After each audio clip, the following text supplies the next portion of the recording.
దేశంలో దళితులు, గిరిజనులు, ఆదివాసీలు, బలహీన వర్గాలు, మైనార్టీలను దృష్టిలో పెట్టుకొని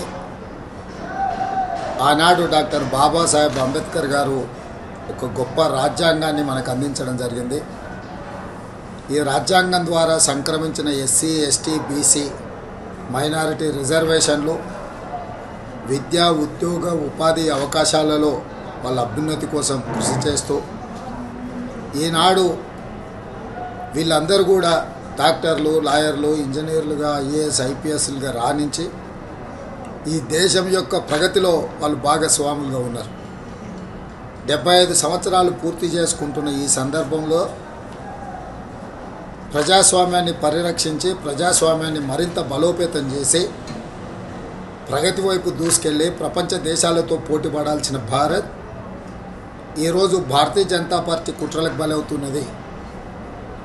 ఈరోజు భారతీయ జనతా పార్టీ దేశంలో 400 సీట్లు సాధించడం ద్వారా రాజ్యాంగాన్ని మార్చాలనే కుట్ర చేస్తున్నది.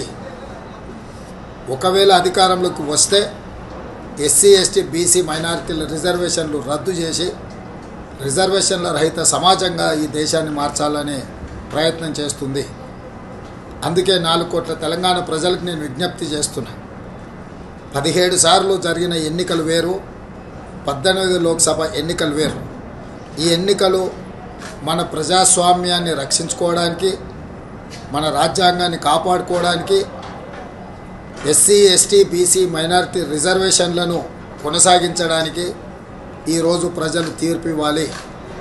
ఈ తీర్పులో ఏమాత్రం ఎమర్పాటుగా ఉన్నా కూడా దేశం తీరని నష్టాన్ని ఎదుర్కోబోతుంది.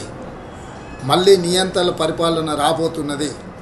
అందుకే తెలంగాణ సమాజం అందరూ కలిసికట్టుగా కాంగ్రెస్ పార్టీకి, శ్రీమతి సోనియా గాంధీ, శ్రీ మల్లికార్జున్ ఖర్గే గారు, శ్రీ రాహుల్ గాంధీ గారి నేతృత్వంలో ఎన్నికల బరిలో దిగిన ఇండియా కూటమిని గెలిపించడం ద్వారా ఎస్సీ, ఎస్టీ, బీసీ, మైనారిటీ రిజర్వేషన్లను కాపాడుకోవడం, మన రాజ్యాంగ స్ఫూర్తిని డాక్టర్ బాబాసాహెబ్ అంబేద్కర్ గారు ఇచ్చిన ఆలోచన విధానాన్ని ముందుకు తీసుకెళ్ళాలి.